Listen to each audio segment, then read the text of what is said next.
আমরা এখন আর্কটিকে আটকে পড়েছি আগামী 7 দিনের জন্য।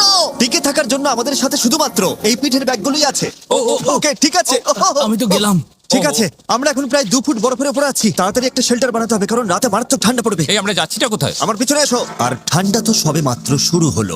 সব ঝামেলা একসাথে, কিছুই ঠিকঠাক হচ্ছে না। তোমার তো হাইপোথার্মিয়া হয়ে যায়। পায়ের আঙুলগুলো পার্পল কালার হয়ে যাচ্ছে। এখন আমাদের কোনো মিরাকল দরকার। আমাদের গত সার্ভাইভাল ভিডিওটা ফ্লপ হয়েছিল, তাই এবার আমি আর আমার 5 বন্ধু মিলে কামব্যাক করার চেষ্টা করছি। আমি প্রত্যেককে টেন্ট আনতে বারণ করেছিলাম, কারণ ও কি করছে? ওটা কি? এটাই হবে আমাদের থাকার জায়গা। বরফের ভিতরে থাকবো?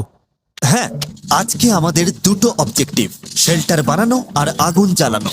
আরো গভীরে যাও গাইস। তুমি কি শুধুই ডিরেকশন দিচ্ছ? আমরা আরো কোদাল নিয়ে আসছি। কারণ আর্কটিকে সূর্য ডোবার সাথে সাথেই গাইস, অন্ধকার হওয়ার আগে ভেতরে না ঢুকলে আমরা জমে মরে যাব। No pressure.